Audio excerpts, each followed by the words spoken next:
शिवसेना उद्धव बालासाहब ठाकरे पद के वरिष्ठ नेता और राज्यसभा सांसद संजय राउत ने दावा किया है कि शिवसेना शिंदे गुट के 5 से 6 विधायक उनके संपर्क में हैं।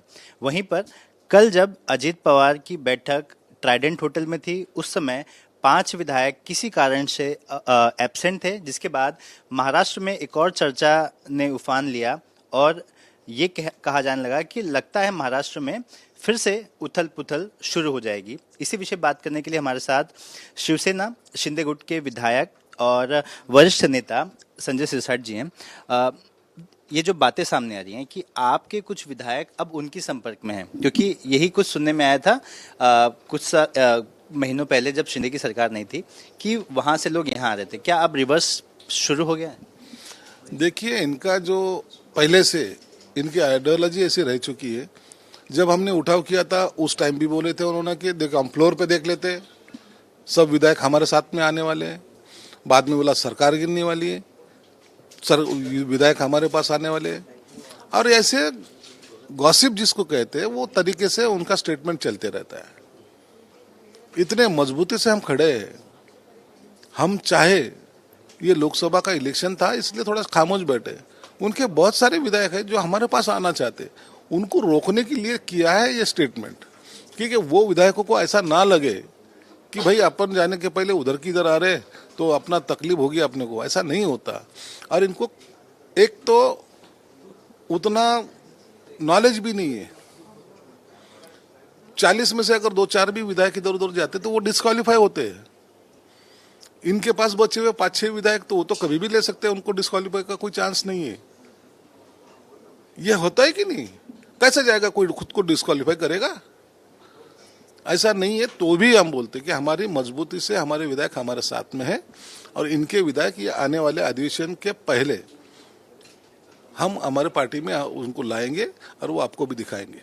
देखिए, कुछ इसी तरह का स्टेटमेंट रोहित पवार ने भी दिया था और कहा था कि एनसीपी शरद चंद्र पवार की पार्टी से लोग मतलब के लिए जो अजीत पवार के गुट में जो लोग हैं वो इनके संपर्क में हैं। अरे ये मिली जुली आगाड़ी है। इसने एक स्टेटमेंट करना, उसने एक स्टेटमेंट करना, एक हलचल मचती रहती है, लोगों में कंफ्यूजन तैयार होते रहता है।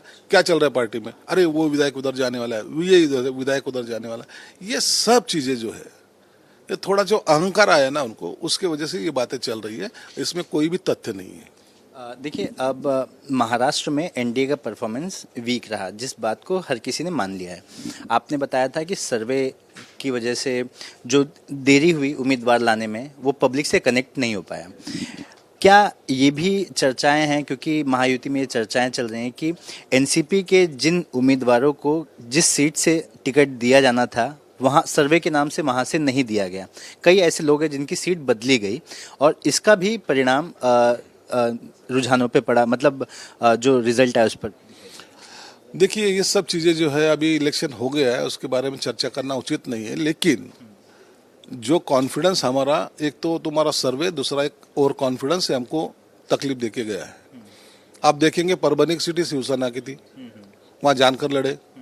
धाराशिव की सीट हमारी थी, वहां राष्ट्रवादी लड़ा। शिवूर की सीट राष्ट्रवादी की, शिवसेना की थी, वहां राष्ट्रवादी लड़ा। ये ऐसे सीटों की जो अदला बदल हो चुकी है, तो उससे थोड़ी सी तकलीफ जरूर हुई है। हम अगर जीतते, वही समझना चाह रहा था, ये जो सीटों की अदला बदली हुई है किस बेसिस पे की गई थी? मतलब एक सरल भाषा में समझना चाहें तो कैसे ये अदला बदली की गई और इसका जो परिणाम हुआ वो क्या परिणाम निकला? नहीं, अदला बदल हो गई तो इसके बारे में सिर्फ जो सर्वे की रिपोर्ट्स वगैरह जिसके पास थे, उन लोगों को ऐसा लग रहा था कि यहाँ अगर चेहरा बदल दिए, यहाँ अगर ऐसा कर दिए, वहाँ वैसा कर दिए तो ये सीट निकल जाएगी। और वही अंदाज उनको, वो जो गलत निकला। हर टाइम तुम सर्वे के ऊपर डिपेंड रह के या तो सीट बदल के या सीट निकल के आती है, ऐसा अगर सोचेंगे तो वैसा नहीं होता। वहाँ का जो उम्मीदवार है, वहाँ का जो स्टैंडिंग सांसद है, ये सब लोगों में थोड़ा डिस्टर्बेंस हो जाता है। फिर तो एक में के खिलाफ में काम जब होता है तो वो ये सीटा गिरने की तरफ जाती है। इनके आघाड़ी के कोई बहुत सारा काम किया है इसलिए वो सीट आई, ऐसी कोई बात नहीं ना। वैसा समझने कोई जरूरत भी नहीं करता। वो तो कांग्रेस वाले तो बोलते भाई हमारी तो लॉटरी लग गई, 1 सीट थी 13 सीट हो गई। राष्ट्रवादी की 4 सीट थी 8 हो गई। उभाटागढ़ जो सबसे माइनस हुआ है, 18 सीटों पे से सिमट कर 22 सीट लड़ाई, वो 9 सीट पे आए। एक्चुअली लॉस उबाटा को हुआ है और ये दोनों को फायदा हुआ है। तो भी पेड़े बांटने का काम संजय राउत कर रहे हैं। बच्चा किसी और के घर में, पेड़े कोई और बांट रहा है। तो ऐसा चलता रहता पॉलिटिक्स से। ऐसी कितनी सीटों को अदली बदली की गई जो एक्सपेक्टेड था कि ये यहाँ होनी चाहिए वो वहाँ चली गई? अभी तो ये देखो, अभी हो गई, जो इलेक्शन हो गई, हार जीत का उसके ऊपर सब जन चिंतन भी किए उन्होंने। अब वो मैटर हमने क्लोज कर दिया। आने वाला इलेक्शन विधानसभा है, उसके ऊपर हम फोकस करेंगे। इस सवाल का कॉन्टेक्स्ट यही था कि लोकसभा में ये गलती हुई, अब विधानसभा के चुनाव आ रहे हैं, ऐसी गलती ना हो, तो वो किन किन जगहों पे गलती हुई, ऐसी गलतियां ना हो, उदाहरण के तौर पर आप बता सकें? देखिए, अब हम सर्वे को थोड़ा सेकेंडरी रखेंगे। हमारा और कॉन्फिडेंस है तो हम ग्राउंड लेवल से जुड़ जाएंगे। ये दो चीज भी अगर हमने संभाल ली तो भी हमारा विजय पक्का है, कोई उसको टाल नहीं सकता। और ये सब चीजों को अब उनके सब पार्टी के हर नेता के समझ में आ रहा है कि अभी अपने को ग्राउंड लेवल पे जाके ही काम करके सीटें चुन के लानी है। तो लोकसभा में जो सीटें चेंज हुई है वो चेंज होने का परिणाम आपने देखा है। तो अब उनके बारे में उम्मीदवार गलत था ये भी नहीं बोल सकते, और जिसको दिया नहीं उसके ऊपर अन्याय हुआ ये भी नहीं बोल सकते। तो इसलिए अभी आने वाला चुनाव ये हमारे लिए अहम रहेगा। मतलब आने वाले चुनाव में अब ऐसा अदला बदली नहीं करेंगे? जरूर, वैसे वही कोशिश रहेंगी।